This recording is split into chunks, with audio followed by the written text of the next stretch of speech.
Hello, everyone. First of all, I hope you're having a great time. Maybe it's a bit confusing that I'm representing a university and talking about quality assurance in a startup, because that's what my previous project was about.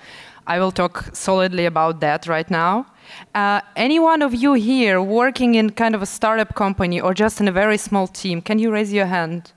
Yeah, there are a couple of people. That's very nice. So for you, it may be more interesting.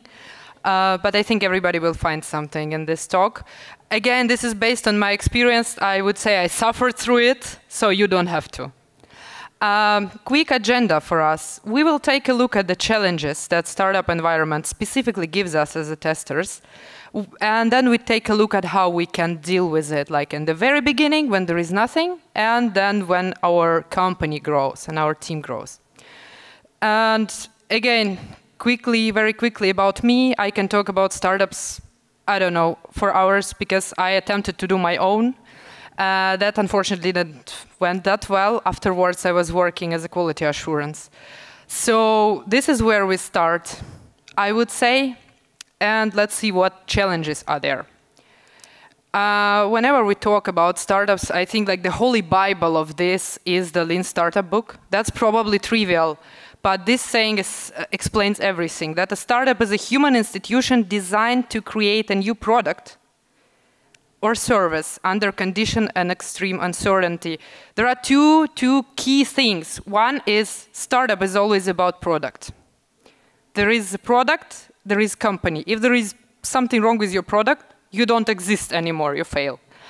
And uncertainty. Uncertainty is the biggest problem, I would say. But we don't say problems. We, of course, always say challenges. So let's kind of deconstruct that challenge and see what we have in a startup typically. What we have an idea. We have enthusiastic team. It can be, it doesn't mean it's young team always, but it might be young, might be inexperienced. Could be the case. We have very short planning horizon. We always have lack of resources. There are not enough money, not enough time, not enough people. We have tight deadlines, like in the very first stages. We have lack of structure. And like I said, companies product. And that's what we are starting with. And this is kind of environment where I started doing my quality assurance. I would not say career yet, but work. What it brings to us as software testers. What's the, you say, I mean, first of all, nothing is there. Imagine you enter the room, there are developers, like 6 of them, they sit, they develop, they have no structure, they literally, you know, bunch of friends, something like that. There is no documentation, of course, who would do the documentation. Nobody's going to teach you. Your team might not be ready to accept. You go to them, you say, you know, we need quality. And they're like, no, it's fine, it's working. Please don't bring anything. Here, it's working, don't break it, that's fine. And these are all the challenges that we need to somehow keep in mind. They do not present in, you know, other type of company. And let's see. For me, it took kind of 2 stages. First of all, I entered this environment, and I had to, you know, do something. There is nothing. I'm the only person appointed to do the quality assurance because I can criticize other people's work. And yeah, what to do at that point, and then how you grow together with your team. And for me, the stage 1, I think, is the most important and the most controversial. Let's take a look. This is our very favorite software development life cycle. Like I said, in a startup, it might not exist. It might exist in very cut way, you know. It might be very deformed. So you cannot just come over and start, you know, like, yeah, okay, I'm a tester. I go to the testing part. Where are my tickets? I just start doing that. You come over there. There is nothing. Surprise. It's your honor to make it work. It is overwhelming, and you need to do something with that. So the first thing I learned the hard way, I think it took me a couple of months to realize that I cannot do everything. I was so excited. I was like, you know, I do this online course, now I learn this, learn that, and then everything will be fine. It will not be fine. You just need to do it step by step, realize, okay, I cannot do everything. I'm alone there is nothing. So you start small. And then when we find this lesser evil thing, and we have heard this prioritization thing like thousands of times. That's, yeah, that's so trivial. But here it's crucial. Again, lack of resources. It aligns very well with Agile, but I think it should be even more agility than in Agile itself. And this is kind of the things that I had to prioritize back on the days. So documentation for me was still not existing, because if I document, we never release. So what do? Test cases, I of course did some, but I could not, again, document everything, because how do we release then? Then exploratory testing was like the go-to, and I think my day-to-day activity was 50 to 60% exploratory testing. Doing everything by the book, well, I failed miserably in a couple of first months. It doesn't work by the book. And forcing process upon the team as well doesn't work. Again, you come to them, they're like, but Marina, it works, please don't fix anything. So it's better to follow the team dynamic there. Sooner or later, they will realize that they do have problems in their codes, but yeah, like step by step.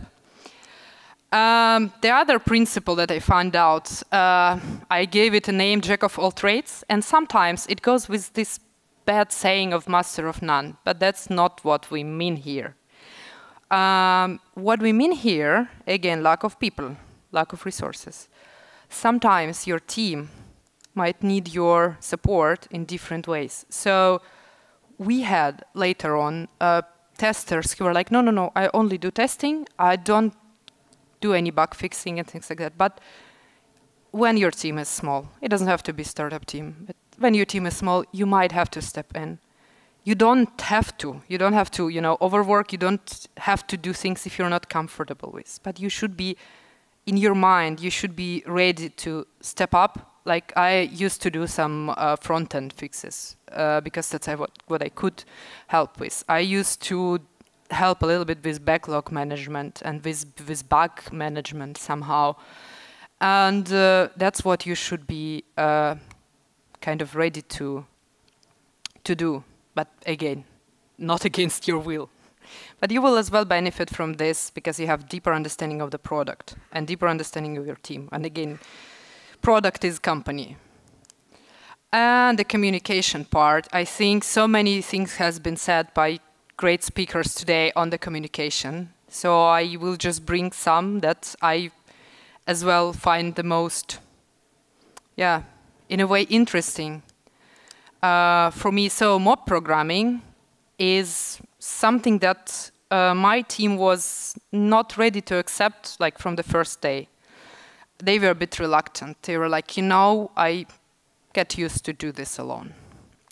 But then we gave it a try, and it appeared that actually, mobbing together, for example, back-end, front-end quality assurance, or tester, or maybe together with your product management, is actually working.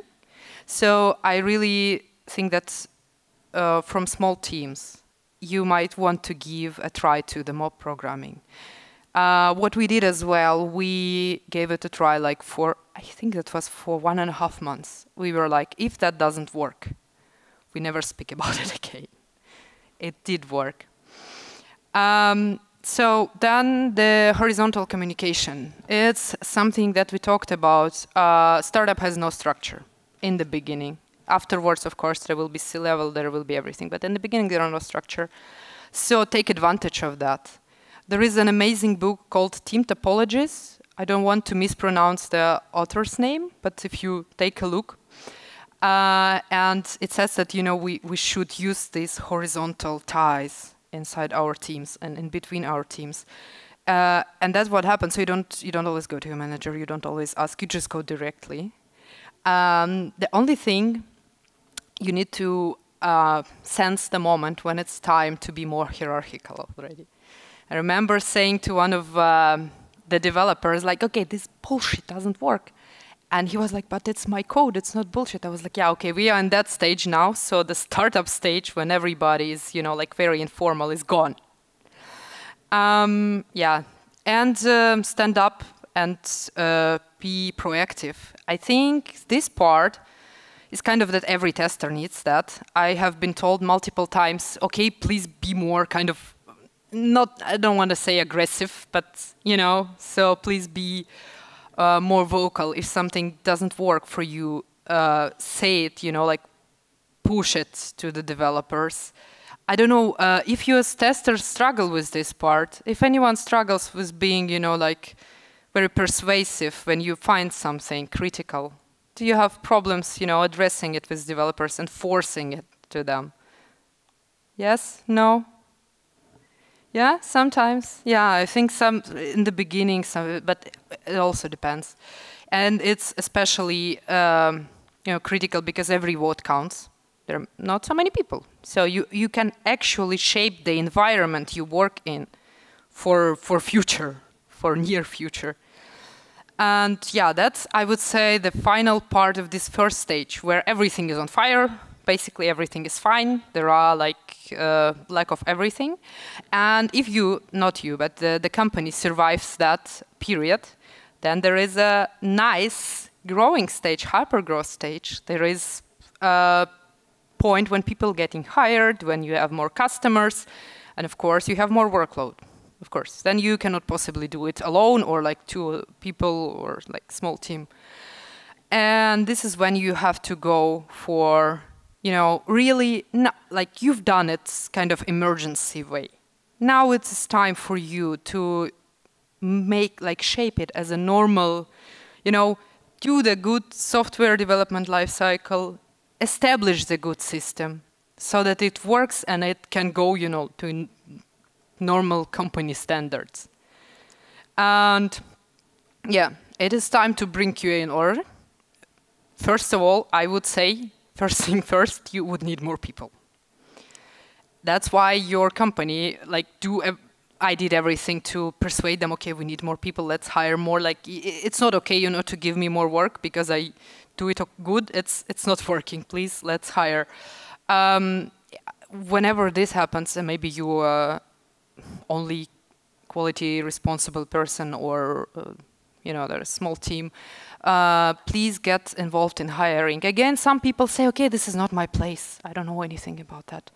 But you need to take a look at team fit. And if your HR is ready to give you the opportunity, you know, to see the candidates, to talk to them, maybe to do the trial days, like take this opportunity. Don't go and like, yeah, I have another work to do. Like you invest in your team, you're gonna work with those people every day. So this is something I would definitely recommend to do. Then you have to onboard people, of course, and this is again critical thing. When I was onboarding, I think we had on board like 4 new QA people in months or in 2 months. I was like, this is a real priority now. It's like what I do right now will shape the quality assurance community inside the company. Yeah, set up everything, define the place, how you want it to be. Do you want QA to be inside an agile team? Do you want it to be maybe a separate team? Right now, there are more people saying, okay, let's put the QA into a Scrum team. I really think that QA should have the community of practices on top of it, you know, to discuss things, to make decisions for the company.